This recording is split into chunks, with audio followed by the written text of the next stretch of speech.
Olá pessoal, boa noite.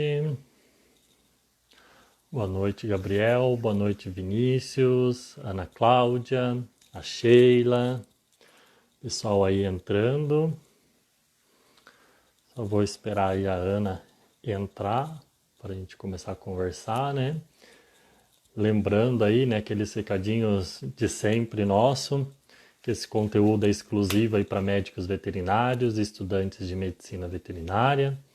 Para quem perder a live, não conseguir ficar até o final, não se preocupem, ela fica no IGTV e ela também vai para o nosso canal do YouTube. Então, quem perder pode acessar lá sem problema nenhum, tá? A Ana aí já entrou, já tô vendo que ela tá convidá-la aqui para ela entrar aqui na live com a gente. A Ana, queria... Oi, boa noite, Ana. Oi, tudo bem, Ricardo? Tudo bom e você? Eu tudo bem, e você? Eu tô bem também. Então tá bom. Hoje eu estou estreando no Instagram, porque eu Pois sempre dou é, aula online, mas no Instagram é a primeira vez. eu até ia colocar, eu ia agradecer você por participar aqui pra gente, por aceitar o convite, né? E por ter entrado aí no Instagram para participar aí da live com a gente. Eu vi que você não tinha Instagram, você criou aí só pra gente fazer essa live e tá estreando hoje, então. Eu criei só para fazer a live. Tudo bem? Que bacana, tudo bom, Ana? Ana, primeiramente eu queria agradecer muito a sua presença aqui, tá? Obrigado por ter aceitado aí a participar aí da nossa live, aqui do nosso canal, para a gente falar um pouquinho aí de resistência bacteriana, né? Que é um assunto bastante aí polêmico e está em voga há muito tempo, né? E queria que você se apresentasse um pouquinho e falasse um pouquinho de você aí para o pessoal conhecer, o pessoal aqui do canal que segue a gente. Tá bom. Então, na realidade, assim, meu nome é Ana Cristina Gares, eu sou médica infectologista. E a minha história com você, na realidade, eu estudo resistência bacteriana há muitos anos. Acho que eu comecei a estudar resistência bacteriana logo quando eu terminei a minha residência de infectologia. E aí eu fui fazer microbiologia clínica. E na realidade, a minha história.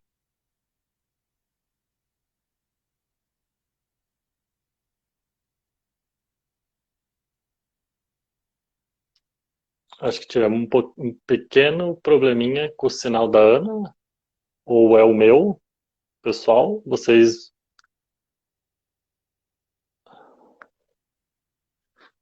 estão me escutando normal? Meu vídeo tá normal? Foi só o da Ana que travou ou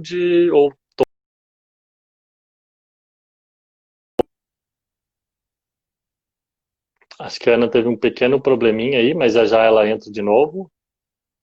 A minha, só o dela, o meu tá normal? Ah, então tá bom. Só para saber mesmo, porque às vezes também o meu a internet é que anda, né? Mas eu vou aqui convidar ela novamente, esperar ela entrar de novo. Ela deve ter tido um probleminha, tá? Daqui a pouco ela tá entrando aí, a gente é, já convida ela de novo. Né? Só falando um pouquinho aí da Ana, né? Então, que ela já estava falando, ela é médica, pessoal. E, bom, ela entrou aqui, já vou deixar com ela essa parte. Agora ela vai entrar aqui, deve ter dado um probleminha. Oi, Ana. Agora voltei, desculpa. É que na Não, não tem realidade problema, acontece. eu acabei entrando no celular e aí tocou o celular e aí deu um tilt com o Instagram. Ah, Aí foi isso que entendi. aconteceu. Desculpa, gente, mas é que assim, eu não Não, consegui imagina. instalar no computador e foi mais fácil no celular.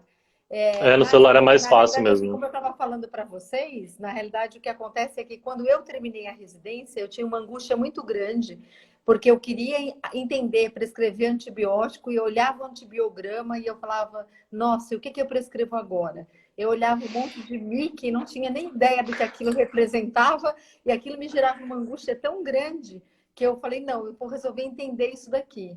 E eu lembro bem que uma das coisas que me motivou quando eu estava na residência, eu olhei um antibiograma e era uma Klebsiella, e eu lembro que na época a gente tinha um método automatizado que hoje nem existe mais, que é o MicroScan, e aí veio uma Klebsiella que era sensível à cefoxitina era resistente a ceftriaxona e sensível a ceftazidima. E eu peguei o antibiograma e aí tinha o meu preceptor e eu falei assim, nossa, Carlinhos, não tá esquisito? Essa é uma Klebsiella que é resistente a ceftriaxona, mas que é sensível a cefoxitina. Será que isso tá certo? Ele virou para mim e falou assim, ah, Ana, eu acho que não, né? Se é sensível a ceftazidima e é sensível a cefoxitina, esse ceftriaxona deve estar errado. Errado estava a gente, né? Então Pois é.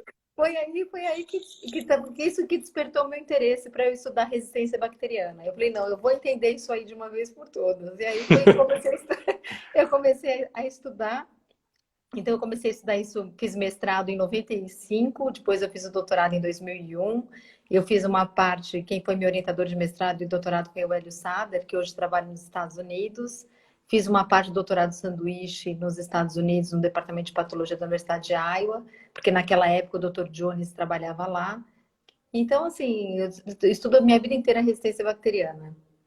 Ah, legal. E, nossa, Ana, essa dúvida que você falou que teve ali no início é o que muito veterinário está passando hoje. Que para nós, assim, tipo, não que é um assunto novo, sabe? Mas é uma coisa que na veterinária eu acho que demorou um pouquinho para chegar para a gente realmente a importância da resistência bacteriana, porque eu acho que a gente, como médico veterinário, acho que a gente pensava às vezes só no animal, né? A gente não pensava no conjunto como um todo que a resistência pode levar. Então, isso Mas eu acho tá que hoje, acontecendo muito hoje. uma das coisas que me preocupa, assim, não no ambiente, né, na veterinária principalmente, porque hoje, antigamente, a qualidade da assistência que era oferecida para o animal era uma coisa muito básica. E hoje em dia, por exemplo, você olha, tem transplante renal em cachorro, você olha que tem terapia intensiva para animal. Então, o cuidado, a assistência médica oferecida para os animais hoje é muito mais complexa do que era antigamente. É. E toda Uhum. vez que você começa a ter essa complexidade, você começa a ter muita infecção hospitalar, muita infecção relacionada à assistência à saúde e uso de antimicrobiano e, consequentemente, resistência bacteriana. Exatamente, é bem isso. E atrelando esse começo, né, eu acho que eu queria começar aí nosso bate-papo já perguntando o tema, o título da nossa live, né? Por que que a resistência bacteriana é um problema em saúde pública no mundo, né? Global aí. Eu acho que é assim, ó, a resistência bacteriana sempre foi um problema, que sempre assim, sempre teve quando a gente tinha um congresso médico, quando a gente tinha, mesmo a Organização Mundial de Saúde, já relato de estudar resistência bacteriana, isso lá na década de 90, final da década de 90, começo dos anos 2000, mas a resistência bacteriana ela só ganhou um status de um problema mundial quando no Fórum Econômico de Davos, em 2013, eles elencaram quais eram os problemas que colocavam em risco a sobrevivência da raça humana na Terra, e uma delas, a primeira era a mudança climática, e a segunda era o surgimento de bactérias resistentes de infecções que seriam intratáveis. Então foi aí que começou a ganhar notoriedade, que daí o Fórum Econômico de Davos chegou para a OMS e falou, puxa, mas o que vocês estão fazendo para impedir esse problema?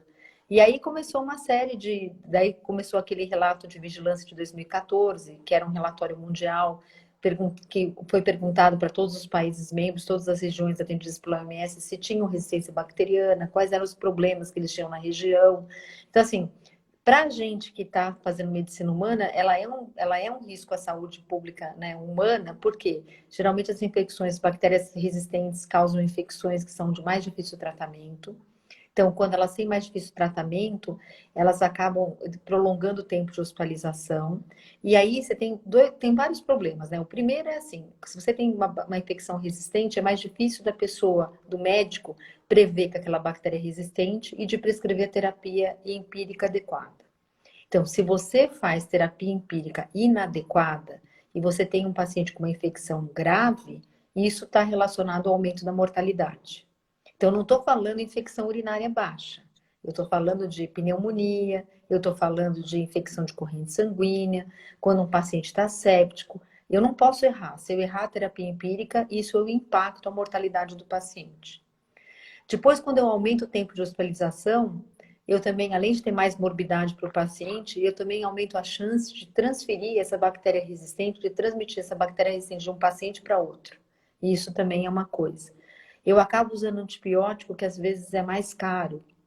ou eu prolonguei a hospitalização. Então, isso vai virando. Então, assim, eu tenho o aumento da morbimortalidade, eu tenho aumento do tempo de internação, eu tenho aumento do custo, e eu acabo inviabilizando, às vezes, tratamentos que são muito importantes. Por exemplo, às vezes a gente tem um paciente que é um paciente que tem um câncer, ele precisa fazer quimioterapia, mas ele é colonizado por uma cepa resistente, ele fez uma sepsis no ciclo anterior.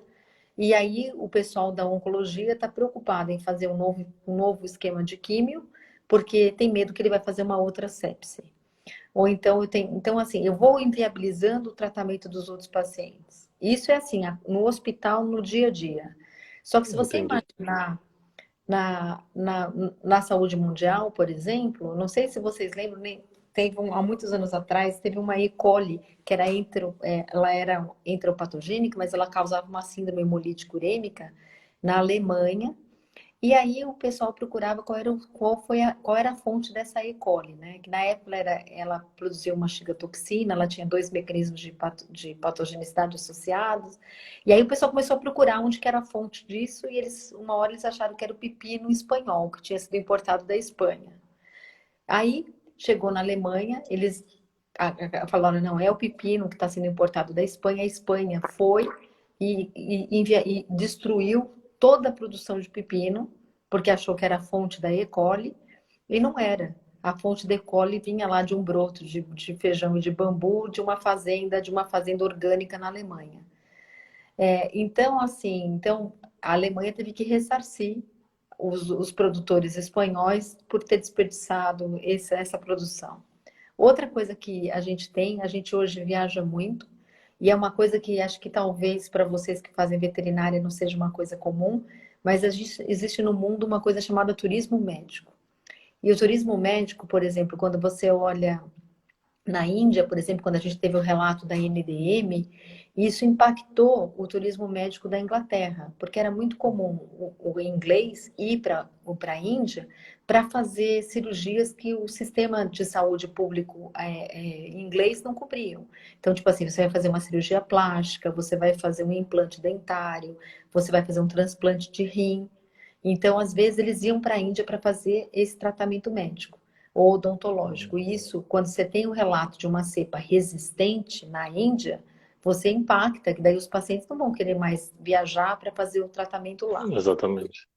E a outra coisa que todo mundo fala assim, Ana, mas a resistência bacteriana não está restrita no hospital, então a gente não precisa ficar tão preocupado, né?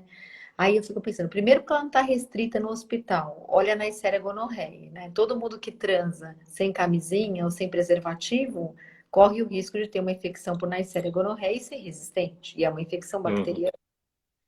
Ou você vai falar, então aí é uma coisa que está fora do hospital. Mas eu também falo, Ricardo, quem um dia corre o risco de não sofrer um acidente e de repente não parar numa UTI ou não ter um problema? Então eu acho que esse é um problema que aflige todo mundo, né? Então, Exatamente. assim, uma coisa geral.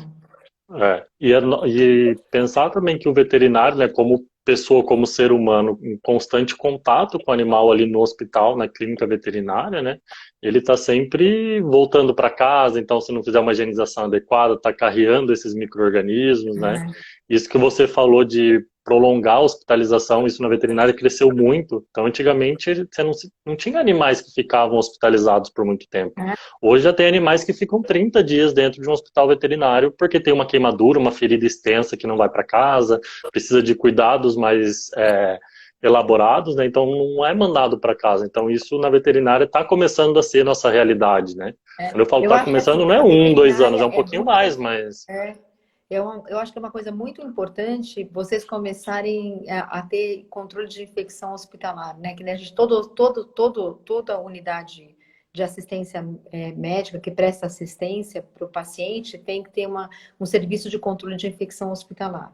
Então, à medida que essas unidades de cuidado veterinário crescem, elas precisam crescer dentro de tomando com certos cuidados que nem a gente toma, né?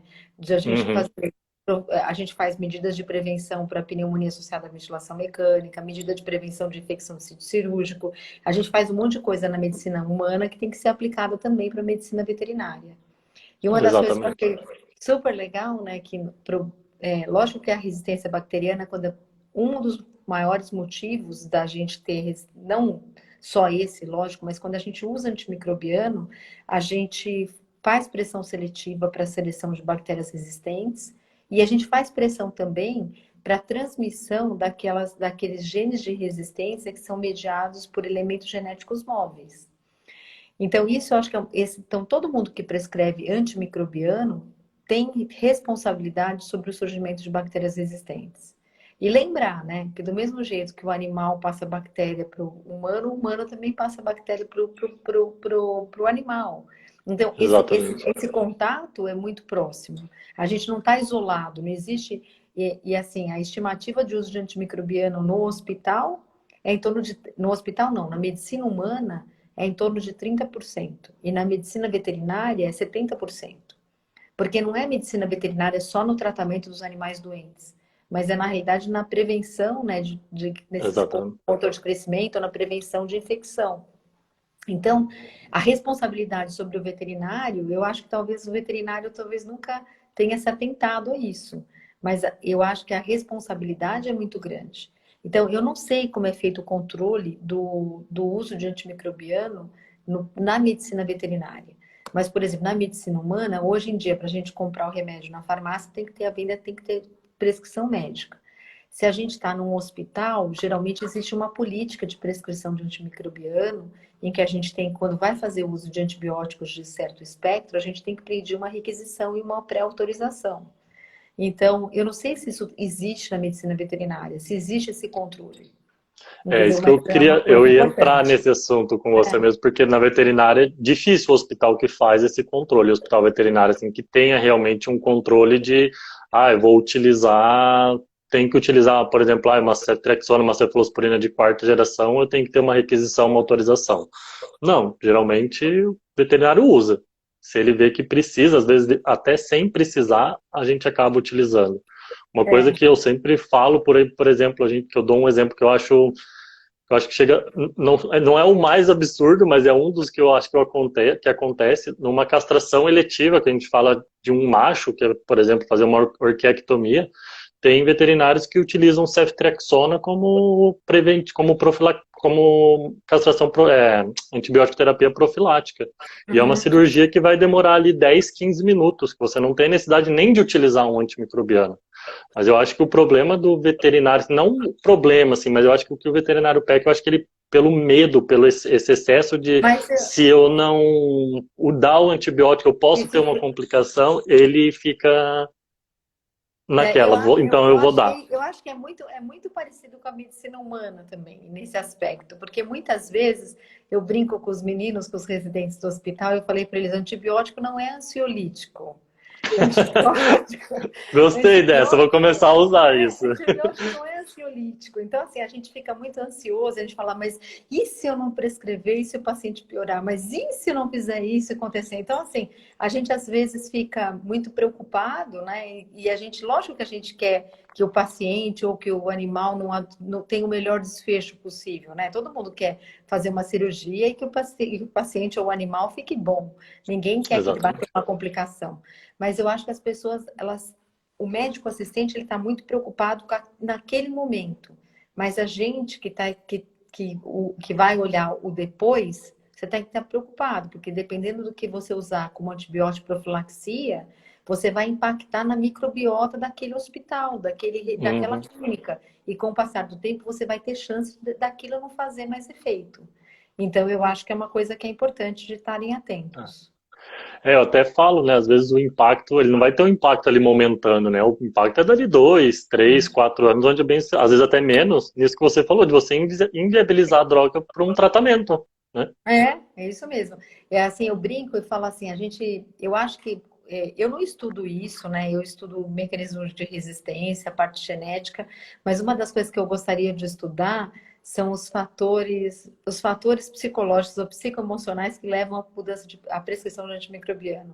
Porque eu acho que, na realidade, muitas vezes a gente prescreve o antimicrobiano porque a gente fica inseguro, a gente quer. E é engraçado que quando a gente olha em humano, por exemplo, o padrão de prescrição de antimicrobiano num hospital, por exemplo, tem estudos nos Estados Unidos, no VA, por exemplo, para tratamento de infecção respiratória, que é uma queixa muito comum. Você vai chegar, todo mundo às vezes tem um resfriado, né? Não vamos pensar no Covid, mas um resfriado, vai no pronto-socorro ou no pronto-atendimento e acha que quer tomar um remédio. Ah, não, eu vim aqui, eu queria tomar um antibiótico, eu tô com medo de pegar pneumonia. Ou que eu tô com... Não é? E É, aí, eles olham tem estudo mostrando que o padrão de prescrição, pela mesma queixa, é maior em determinados médicos que em outros. Então, por exemplo, você vai numa consulta porque você tem uma infecção de vias aéreas superiores. Ah, a Ana vai chegar e vai falar, olha, isso é uma infecção viral, espera 3, 4 dias, se você não melhorar, você volta, a gente prescreve. O outro vai falar assim, não, olha, eu acho que é melhor a gente já prescrever, porque se isso complica. Então, você tem que olhar, porque depende muito do médico.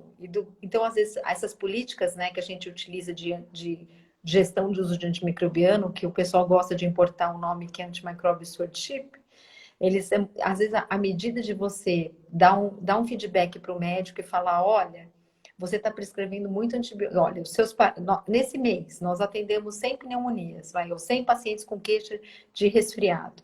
Desses 100 pacientes, o Ricardo atendeu 10, a Ana atendeu 10 e você atendeu 10. O Ricardo prescreveu 3 tratamentos antibióticos, a Ana prescreveu 5 e você prescreveu 9. Você consegue explicar por que você tem esses 9? Entendeu? Então, assim, isso é uma coisa que já tem sido feita, de você dar um feedback para a pessoa e tentar ver qual é o motivo que leva ela a ter esse padrão de prescrição. Eu é acho bem que isso.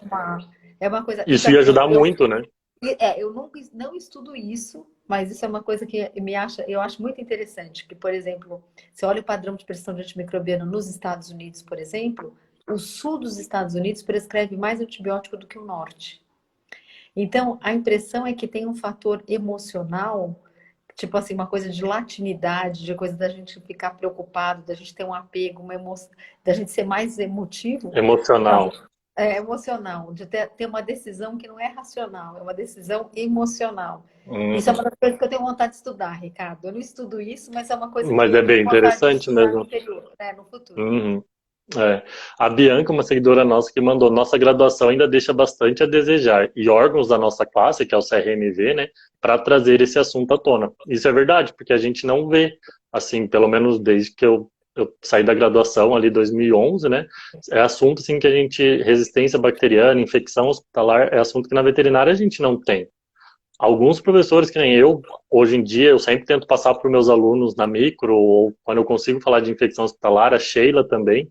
Então, são assuntos assim que pontualmente um ou outro professor acaba comentando por ser linha de pesquisa, por estar envolvido com isso. Mas, se não, eu acho que falta muito a gente ter isso na nossa graduação, que a gente não tem. Não tem nada de resistência, infecção hospitalar, Esse de seria nada, né? um, esse seria um dos motivos. Eles discutem muito isso, para a inclusão de uso de antimicrobiano, né, de gestão de uso de antimicrobiano, de resistência bacteriana na grade curricular do curso de ciências biológicas de maneira geral, mas principalmente na área de medicina e farmácia.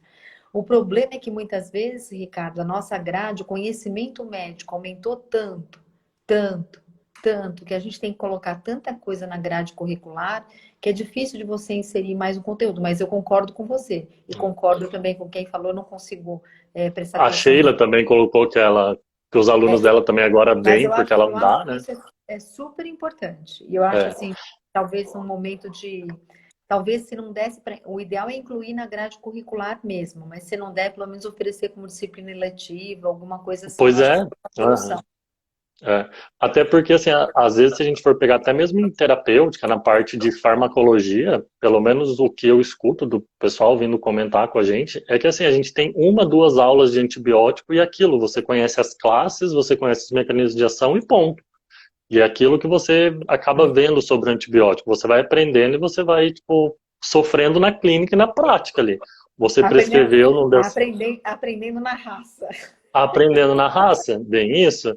É, né, o pessoal falando, né, tem estagiários que desconhecem totalmente o tema, então você fala de MRS, fala de SBL, o clínico, às vezes muitos ficam assim, tipo, o que que é isso?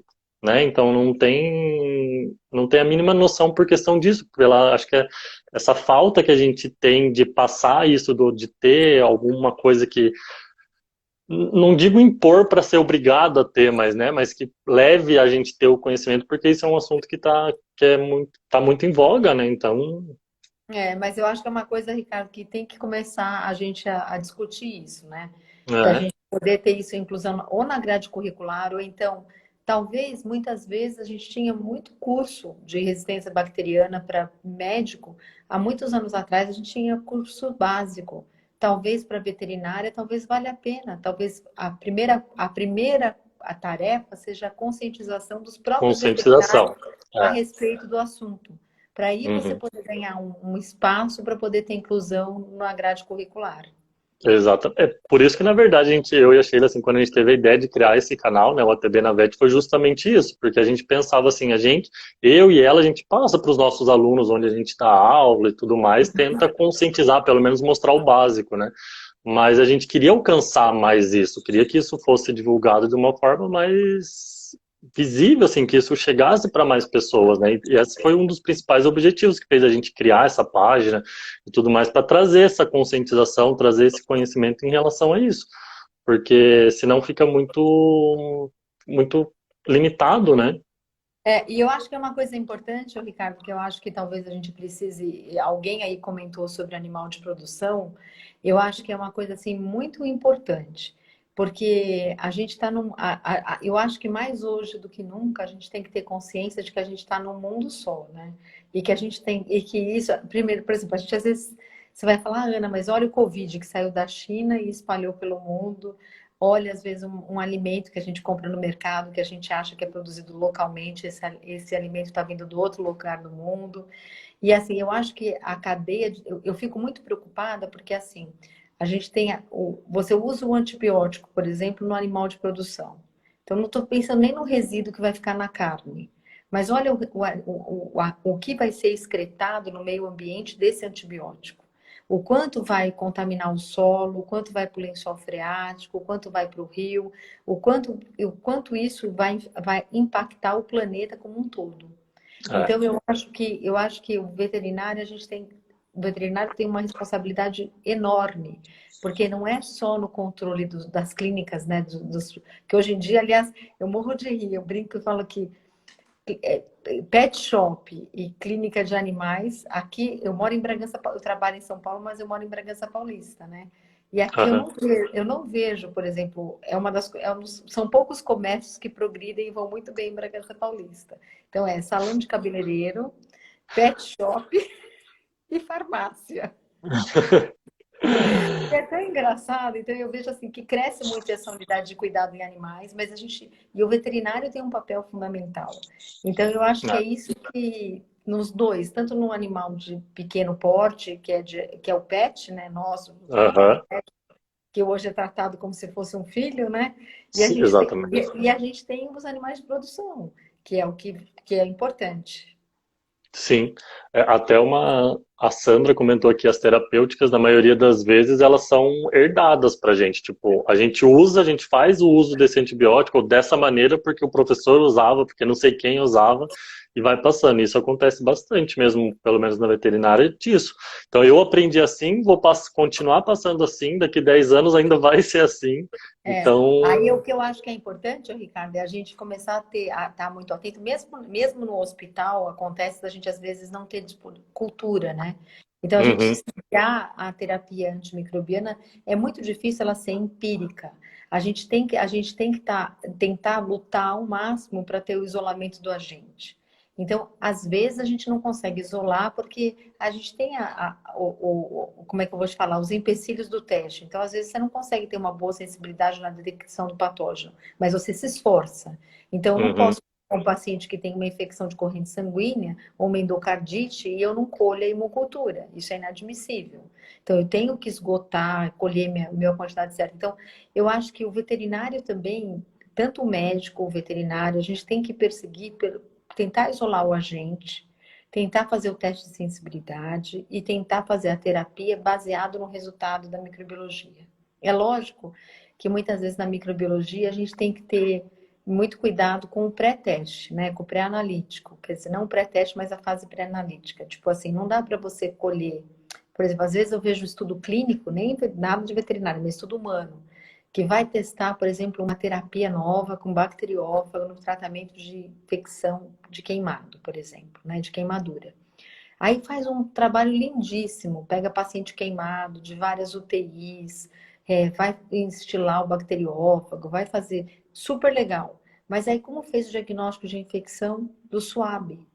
O SWAB, né? Não dá para colher SWAB de ferida, porque o SWAB de ferida, você está coletando o que está colonizando a ferida, mas não é necessariamente aquele patógeno que está causando a infecção. Então, para a veterinária é a mesma coisa. Então, a gente tem que tentar fazer a cultura, isolar, mas tentar fazer o exame certo, do modo adequado, né? Para a gente tentar Exatamente. usar o antibiótico. E aí, uma das coisas que eu já acho um problema no Brasil em humano, eu imagino em veterinário.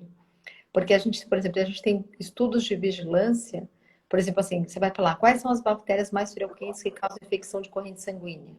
Tudo bem, em hospitais terciários brasileiros, a gente tem controle de infecção hospitalar, serviço de controle de infecção, guia para colher hemocultura, um bom laboratório de micro, e a gente consegue ter ideia. Mas isso não é igual para todos os hospitais brasileiros. Então, por exemplo, assim, agora mesmo, um aluno meu, um pouquinho antes de eu entrar na live, ele está dando plantão em uma cidade do interior aqui de São Paulo. Chegou uma paciente assim, aí eu discutindo com ele, mas tem. Ele falando, professora, mas você precisa de antibiótico? Né? E aí a pessoa às vezes não tem recurso, não tem método automatizado de hemocultura, às vezes não tem uma tomografia para poder fazer se tem pneumonia ou não, porque o raio-x é ruim. Então, assim, não que o raio-x seja ruim, o raio-x é muito bom, que era uma paciente Sim. acamada, difícil de ver. Então, Hum. assim, então é isso que a gente precisa lutar por melhores condições de trabalho e tentar instilar nas pessoas mesmo a necessidade da gente ter cuidado para isolar o patógeno. Bem isso. Um seguidor que pegou e falou assim, o Amanda Costa, creio também que o tempo também dificulta na VET, uma vez que os pacientes chegam para nós com um prognóstico bem desfavorável. Muitas vezes o tutor chega já com o animal já está em casos avançadíssimos, né? Você fala assim, mas quando que começou? Não, mas eu só percebi hoje. Às vezes o animal está com uma massa desse tamanho aqui, não, mas apareceu hoje isso. Então isso Eu acho acontece que, eu bastante acho, mesmo. eu acho que, Ricardo, que para veterinária é um pouco pior, né? Porque, É, assim, veterinária, às vezes, a gente não tem um sistema de saúde público em veterinário. São poucos hospitais universitários que atendem animal gratuitamente. Então, muitas aham. vezes as pessoas também têm dificuldade de levar o animal no veterinário, muitas vezes por uma relação de custo. Eu entendo, eu acho que é bem complicado. É, Veterinário, eu acho que é pior ainda. e isso que você falou, da gente não ter essa, falando em hospital, né, uma comissão de controle de infecção hospitalar que nos dá ali guias, que é ela que vai coletar dados, ela que vai mostrar onde está o problema, né? A gente não, e a gente dificilmente a gente tem isso na veterinária. Então, cultura de vigilância são raros os lugares que fazem, no máximo, os que fazem geralmente constantemente é mais em centro cirúrgico. Eles pensam que só o centro cirúrgico tem que estar impecável, sem micro-organismo, né? Mas eles não pensam no resto do hospital, no resto da Não. clínica Ô, ali, Ricardo, então acaba. você tem que colocar os 5 momentos de higienização das mãos para os veterinários. É bem isso. A gente fez uma live esses dias falando de infecção hospitalar e falando disso, porque na veterinária, todo hospital que você vai humano, você vê lá os 5 momentos e tem o É, cartaz colado. Na é. veterinária você não vê. Então você não tem também essa conscientização de que esses momentos são essenciais e precisam, né? Então por isso que a gente É. bate na tecla de conscientização e tudo mais, porque é o primeiro caminho. Eu também acho, concordo com você, é o primeiro caminho é conscientizar o veterinário dessas importâncias, né? Agora, assim, eu acho que veterinária também é muito difícil, porque, assim, por exemplo, eu como médica, atender criança, por exemplo, é uma coisa que, para mim, para mim, né? Eu, Ana, lógico que o pediatra pensa diferente de mim, mas, assim, Aham. é muito difícil o animal, porque é difícil, ele não se queixa, né? Ele não chega para você e fala, olha, tá ardendo para fazer xixi, né? Eu tô com disúria. Ele não se queixa, então, às vezes, é Uhum. difícil.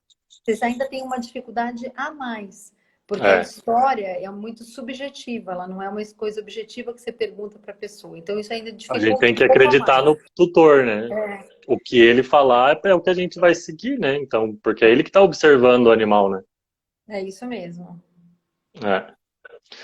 E em relação a Sheila perguntando aqui, né, em relação a gente falando dessa parte de hospital e todas essas drogas importantes, o que você tem a dizer em relação a cefalosporinas de terceira geração, quinolonas, quanto ao uso cauteloso dessas drogas em hospitais e na prescrição do dia a dia mesmo? Eu acho assim, ó, eu vou falar o que a gente. Primeira coisa que a gente vai falar para humano, né?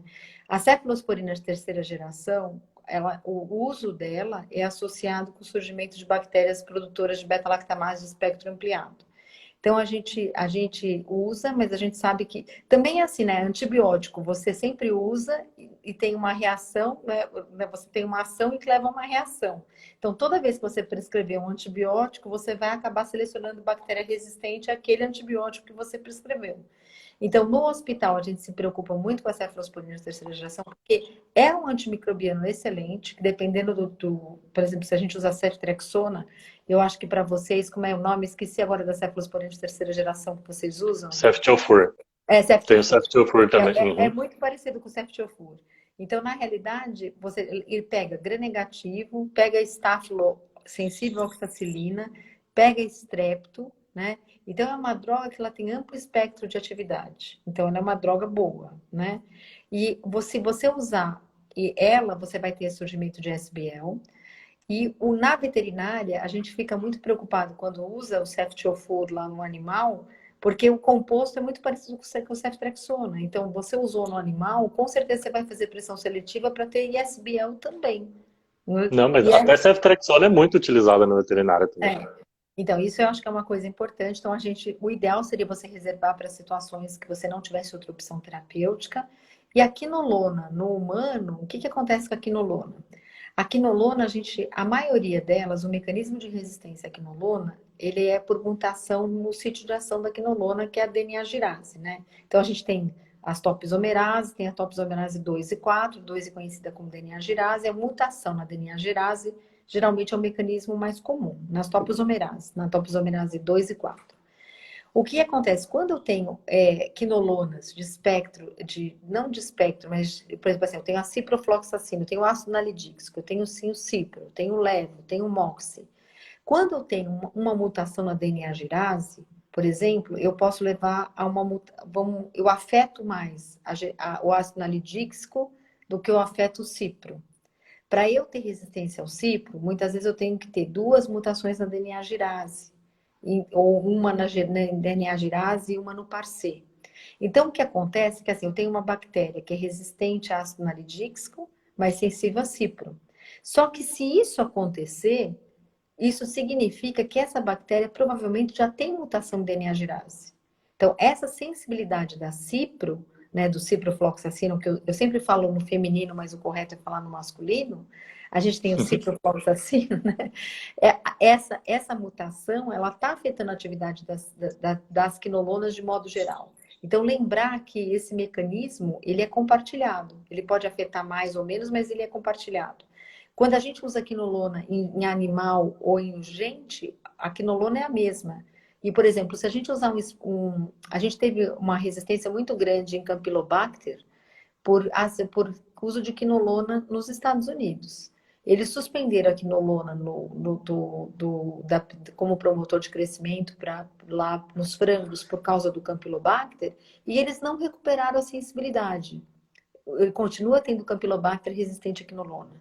Muito provavelmente eles se questionam se por acaso a quinolona poderia estar no solo, porque ela é um composto de difícil degradação, e que isso tivesse, embora não fosse usado mais no frango, mas estivesse de alguma forma no ambiente ainda fazendo pressão seletiva. Então, assim, a quinolona, o que eu queria dizer é que a pressão seletiva que eu faço com uma quinolona, se eu usar uma quinolona que é menos potente, ela vai selecionar mais mutante resistente, eu vou ter desenvolvimento de resistência mais frequente, e que isso vai impactar também, de alguma maneira, a potência das outras quinolonas mais novas, que são mais potentes. Eu não sei se eu fui, se eu fui Não, clara, sim. mas Não, assim, foi bem claro, sim. isso é uma das coisas que é importante. Então, a gente, quando usa quinolona em todo lugar, isso vai impactar a saúde humana e veterinária de qualquer lugar. E na veterinária a gente usa ainda muito a enrofloxacina. A enrofloxacina não sei se é o mais utilizado, mas talvez é um dos antibióticos mais utilizados em tratamento em pequenos. Enrofloxacina é utilizado com frequência, assim. Ela é o de uso É, exclusivo veterinário, né? Mas ela é praticamente uma cipro, porque ela é metabolizada em mas ela é ciprofloxacina. uma cipro. É, Ela é uma bem isso. cipro. Agora, sim. Então o uso é muito grande. Então, e a outra coisa que eu me questiono é que, tipo assim, a gente usou, durante muitos anos no Brasil, na clínica, a gente usou ácido nalidíxico, a gente usou norfloxacino, que eram quinolonas menos potentes, que tinham boa concentração urinária, mas não tinham boa concentração sistêmica, e essas quinolonas selecionavam muito mutante resistente. E aí, Ricardo, o que aconteceu? A gente usou durante muitos anos para tratamento de infecção urinária quinolona. Só que agora a gente começa a ver E. coli que é resistente à quinolona. Então, eu fico preocupada que o que antigamente eu prescrevia tranquila, que se eu quisesse prescrever quinolona, hoje em dia eu já não fico tranquila, porque dependendo de onde você está, a taxa de resistência à quinolona é superior a 20%. Então, para terapia empírica, não é recomendada mais. Então, eu fico Uhum. preocupada, né? Você fala, usa enrofloxacina, usa enrofloxacina, mas ainda é sensível, né? A gente Não, tem não é. dados para saber se é sensível. Então, Pelo essa é a menos grande aqui no questão. hospital da universidade, tipo, quinolona, assim, é o que a gente pega de maior resistência, quase. Enro, marbofloxacina, que é uma também de uso veterinário, mas ciprofloxacina, o nível de resistência é altíssimo, passa aí dos 50% fácil. E agora, outra coisa que é uma coisa que também me angustia muito, que acho que em veterinária, não sei o quanto vocês veem de efeito de reação adversa à quinolona. Então, assim, eu gosto muito de quinolona, eu acho que é um excelente antibiótico, eu ainda uso, mas hoje em dia é tanto é relatada a reação adversa grave em pacientes adultos, né, com quinolona, que a gente fica receoso em prescrever quinolona. Então, se eu for tratar uma osteomielite porque eu também não tenho muita opção terapêutica por via oral, que eu possa tratar uma infecção por um estáfilo, por exemplo, resistente à oxacilina, numa osteomielite. E aí, Sim. quando eu vou prescrever hoje em dia, eu esclareço o paciente, falo, olha, já foi relatado que você pode ter ruptura de tendão, já foi relatado que pode ter neuropatia periférica, já foi relatado então você tem que esclarecer. Então, hoje em dia, eles não aconselham que você prescreva quinolona para adulto, se para profilaxia de infecção urinária, para profilaxia de diarreia do viajante, você não pode utilizar para infecção urinária que não tenha, ou infecção urinária não, qualquer infecção que não tenha uma outra opção terapêutica, evitar o uso em pacientes maiores que 60 anos, transplantados, que fazem uso de corticoide, porque eles têm reação adversa mais frequente. Então, assim, é muito complicado hoje. Agora, eu não sei É. a reação adversa em animal como é que é. Na veterinária pode acontecer problemas de animais que estão em crescimento, principalmente crescimento muito rápido, eles dão problema em cartilagem, problema na formação óssea também de crescimento, então também em filhotes, tanto potros, que nem comentaram ali também que não é recomendado, como até em lactantes, né, em gestantes também não é recomendado por questão desse problema de crescimento, tem bastante Por esse exemplo, assim, efeito. quinolona a gente geralmente não prescreve, né? Nem para criança e nem para gestante. Às É. vezes, para criança, eles prescrevem como para pacientes que têm neutropenia febril e têm tumor sólido, eventualmente eles prescrevem para criança, né? De Mas daí baixo. você vê o risco-benefício, né? Não qualquer, então, Mas não só em qualquer determinadas criança situações, e né? qualquer criança não é prescrito e gestante muito menos. Então, cara, Sim, justamente porque tem o fechamento precoce da cartilagem de crescimento e tudo mais. é bem Né? isso.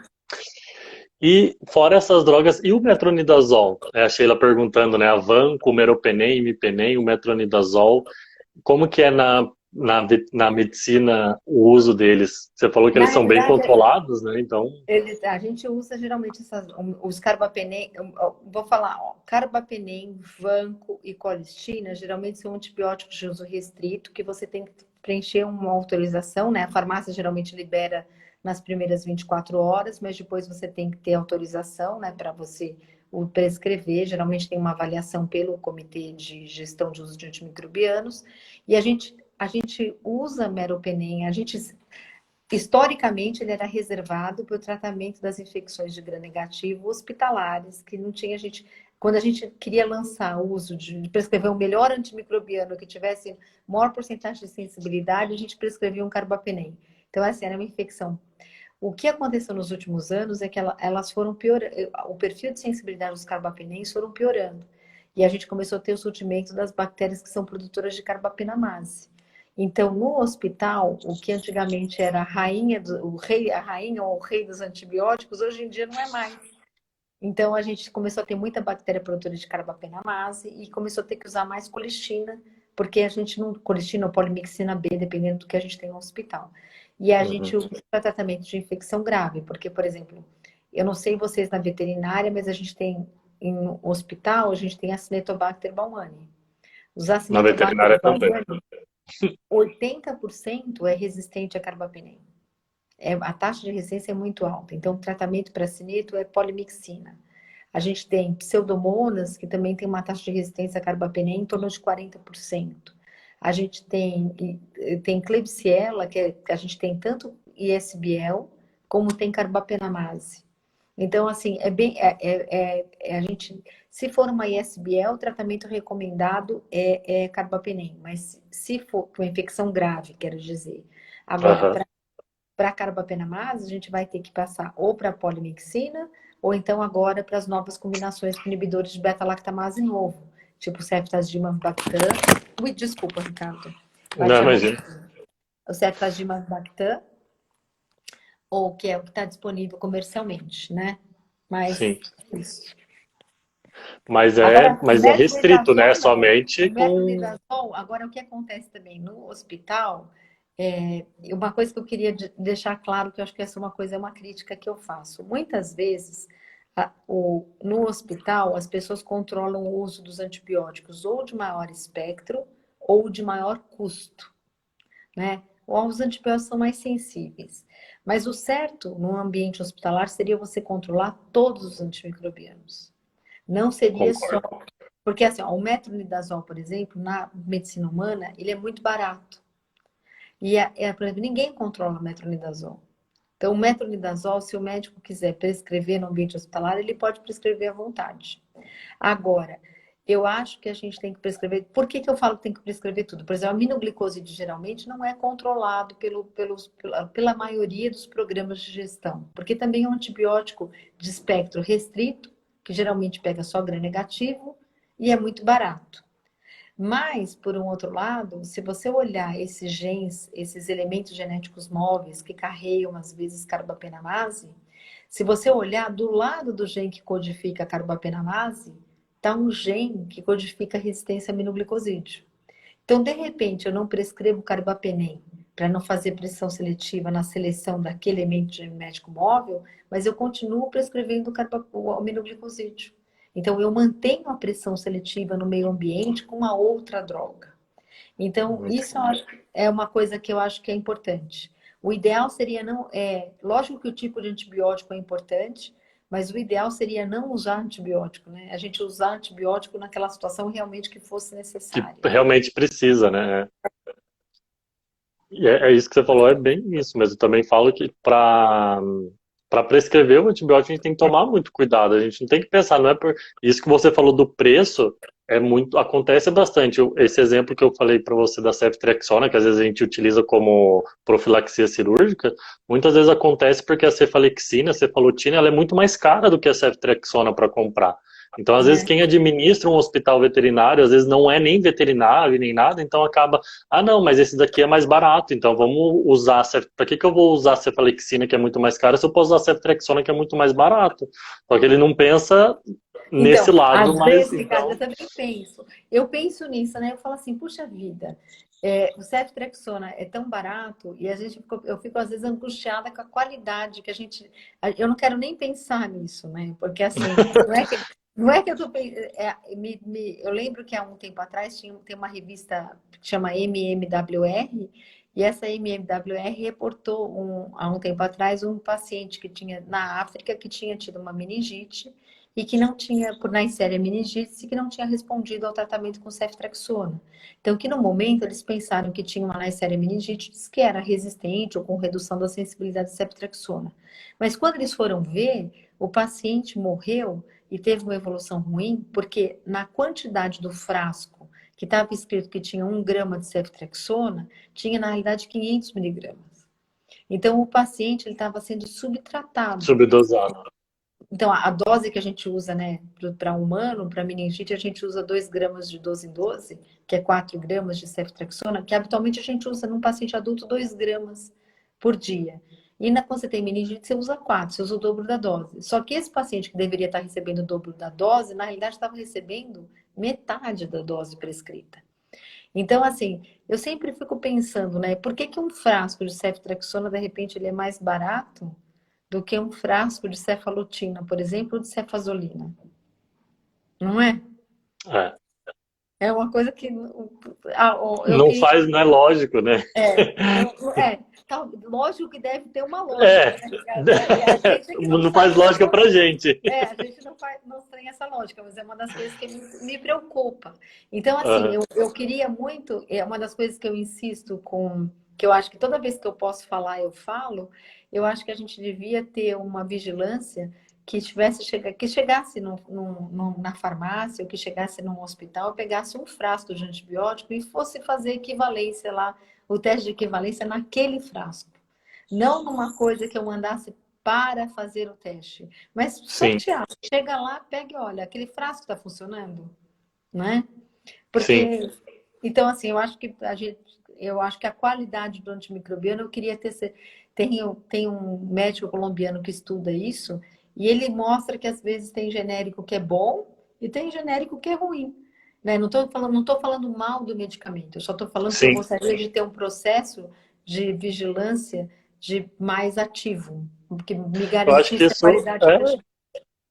Se a gente for pensar, claro, fazendo uma analogia besta, né? Mas a gente pensar roupa também, né? Roupa tem roupas de qualidade e sem qualidade. Eu acho que em produto, de forma geral, a partir do momento que você vende um produto, eu acho que tem esse negócio de qualidade, né? Eu Então, fico, eu fico é, abismada, Ricardo, eu fico abismada, porque assim, não querendo te interromper, desculpa, mas é uma das coisas que eu né? fico pensando. Eu não me conformo quando eu vejo em plena epidemia de Covid e eu vejo as pessoas superfaturando respirador, superfaturando máscara, ou então importando, às vezes, coisas sem qualidade. Então, importa a máscara N95, quando abre a máscara N95 tem uma camada só ao invés de ter três. Então, assim, é uma das coisas que eu não me conformo. Então, assim, quando a gente depende, quando o homem não pensa no próximo, ele é muito ganancioso, ele quer ganhar dinheiro, ele acha que o dinheiro é tudo na vida, ele põe em risco a vida das outras pessoas dessa maneira. Então, você vai falar, quem vai fazer um frasco de antibiótico, né? O mesma pessoa que fez a máscara em 95 com uma camada, Exatamente. É. não é? E isso acontece muito, né, quando a gente fala de comércio, né? Então, infelizmente acontece. A gente, bem isso que você falou, a gente não consegue entender como que uma pessoa vai pensar nisso em situações extremas, né? Mas o ser humano a gente pode esperar tudo, querendo ou não, né? É incrível, não é incrível? É. Aham. A Sandra perguntou aqui, será que essa prescrição liberada do metronidazol é só no Brasil? Porque em outros países ela falou que acha que ele é mais controlado, ou não? Eu acho que, na realidade, essa gestão do uso de antimicrobianos, Sandra, na realidade é uma coisa que é em local. Cada hospital faz a sua regra. Então, pode ser que no meu metronidazol não seja controlado, mas pode ser que num outro hospital ele seja. Entendeu? Eu só acho que ele é muito utilizado a gente utiliza muito para infecção por anaeróbio. Geralmente, quando a gente tem cobertura para bacteroides fragiles, a gente usa muito no hospital e assim, ele é usado para certas. Ele também não é um antibiótico que é largamente utilizado. Ele é utilizado quando a gente vai fazer Clostridium difficile, quando tem que ter cobertura para anaeróbio de intestinal. Então, assim, eu acho que ele é menos problema. Não estou dizendo que não tem impacto sim, mas estou dizendo que ele não é tão. Não é tanto quanto os carbapenêmicos, Ciprofloxacina, ou vancomicina. não é tanto quanto Aham, ceftriaxona, ou não é tanto quanto o meropenem, ele é menos aham, prescrito, diria isso. entendi. A Sheila perguntou em relação à quarta geração das cefalosporinas, acredito eu. É melhor que a É. terceira mesmo? Na realidade, depende do que e para quê, né? Então, assim, eu acho que as cefalosporinas de quarta geração, Sheila, elas são mais estáveis à ação de beta-lactamase do tipo 1-psi, elas atravessam a membrana mais rapidamente, então elas são melhores. É uma coisa que ela é muito boa em relação à cefalo de quarta, porque assim, Se eu tenho acéfalo de terceira, que nem o ceftriaxona, ele não tem atividade pseudomonas. E aí ele tem atividade contra Staphylococcus aureus e estrepto. Se eu tenho a ceftazidima, ela ganha atividade para pseudo, mas ela perde para gram positivo. Você não tem atividade nem para estrepto, nem para estáfilo. Então, quando eu tenho acéfalo de quarta, eu ganho em espectro. Eu tenho atividade para pseudo, eu tenho atividade para estrepto e Staphylococcus aureus. Então, ela tem um apelo nesse sentido. Fora isso, quer dizer, realmente que ela penetra mais rápido a membrana e que ela tem uma estabilidade maior do que a céfalo de terceira, ela tem. Mas, por um outro lado, ela também é impactada pelas beta-lactamase espectro ampliado. Por exemplo, ela é hidrolisada pela ceftaximase 2, ela é hidrolisada, pela ceftaximase 15, ela é hidrolisada também. Então, sempre a gente tem o lado bom e o lado ruim, né? Como eu brinco com os alunos e falo, eles ficam tão nervosos porque eles querem ter uma receita de bolo, Ricardo. Eles querem prescrever para cada antibiótico aquilo lá, né? Eles falam, não, eu quero prescrever aquilo. E aí você fala, não, mas olha, não está errado. Então, de repente, você tem uma pseudomonas. Você prescreveu ceftazidima, 2 gramas de 8 em 8. O outro prescreveu cefepima, 2 gramas de 8 em 8. Está errado. Qual que é melhor? Não tem um estudo que compare ceftazidima e cefepima em vivo para dizer que uma foi melhor que a outra. Entendeu? In vitro, você vai olhar a característica da potência in vitro do antibiótico, mas você não vai ter. Então, assim, por isso que a gente brinca e fala que existem opções terapêuticas, né? Mas, agora, para céfalo de quarta, por exemplo, eu brinco com os residentes, eu falo assim, se eu tivesse uma bola de cristal e soubesse que era um Enterobacter, eu queria uma mas eu não tenho essa bola de cristal. Mas se eu E é tivesse... bem isso, né, que você falou, é a importância da cultura, né, de você saber qual micro-organismo está causando a infecção, porque se você for nas cegas, às vezes você acaba inviabilizando o mesmo tratamento, achando que uma droga poderia fazer o efeito, e ela não vai fazer só por questão do micro-organismo em questão que você pensou, né? É isso mesmo. É. Bom, e nós temos 3 minutos. Queria que você comentasse aí rapidinho, porque o Instagram, ele acabou o tempo, ele encerra a live na hora. Ele Corta. parece ter uma contagem regressiva. Eu queria que você falasse rapidamente, se você conseguir, né, nesse tempinho, do BRCast. Olha, quem Em está relação do coordenando... BRCast Ó, veterinário. o BRCast está indo bem. A gente estava com o curso programado para acontecer em março. O que aconteceu foi que, por causa do Covid, não pôde, teve mais esses encontros com mais de não sei quantas pessoas, então o encontro foi cancelado. O André está tentando programar, que o André é o coordenador, né, geral do BRCast no Brasil, está tentando programar um curso online agora, de 6 horas, que a gente vai tentar fazer agora. Estamos tentando viabilizar uma rede online para uma participação maior do que 500 pessoas. E é por isso, porque o Zoom, que a gente tem acesso, tem só 500 pessoas, a gente está tentando ver se consegue uma plataforma melhor. Quem está coordenando o BRCast ainda é a Terezinha Knobel. A Terezinha estava programada uma reunião grande que a gente ia trabalhar para fazer a integração melhor, mas eu sei que eles têm trabalhado, eles se subdividiram em vários grupos, e eles estão trabalhando. Existe um grupo que vai trabalhar com pet, vai ter um grupo que vai trabalhar com equino, um grupo que vai trabalhar... Legal. E eles estão se organizando. Então, assim, ó, quando tiver a próxima reunião que vai ter, o Ricardo, e eu passo para você e você passa para o grupo aí, para o pessoal. Ótimo, perfeito. Eu acho que é uma coisa que a gente tem que trabalhar. E assim, eu fico pensando, eu quero falar uma coisa bem rápida, tomara que não me corte. Porque assim, ó, Não, se ainda tem 1 minuto e meio. farmacocinética e farmacodinâmica de antibiótico em humano já é difícil, em animal que você tem desde o cachorrinho chihuahua até o boi ou até o cavalo, que tem uma massa completamente... A farmacocinética, a farmacodinâmica é totalmente diferente. Então, Totalmente. muito desses pontos de corte estabelecidos, eles não tiveram respaldo de como eles eram para ser, entendeu? Era que nem era antigamente. O que você acha? É sensível quanto, Ricardo? Como as minhas bactérias dão menor que 2, vamos colocar menor que 2. Então, muito É. desses Lógico que não foram feitos dessa maneira, mas foram feitos muito baseado na experiência e não na evidência. Então, Sim, eu acho que é essa a mensagem. Eu quero um ponto de corte baseado na evidência. evidência, que é É uma coisa melhor eu concreta, que não. realmente funciona com a É farmacocinética melhor daquela eu não. espécie animal, né? Exatamente, é melhor eu não ter um ponto de corte do que eu ter um ponto de corte que não funciona. Mas aí, para o médico que prescreve antibiótico como ansiolítico, ter um ponto de É, corte é um calmante. Então, é, não importa que esse calmante funcione ou não, exatamente. não é? Mas eu acho que é Bom, Ana, isso. eu vou te cortar rapidinho, que nós temos 15 segundos. Eu queria agradecer muito sua presença. Imagina. Muito obrigado pela live, pelo tudo que você trouxe aqui pra gente. Foi, nossa, fundamental, extremamente importante. Queria te agradecer demais. Imagina, ó, eu estou à disposição e tudo que eu puder passar de experiência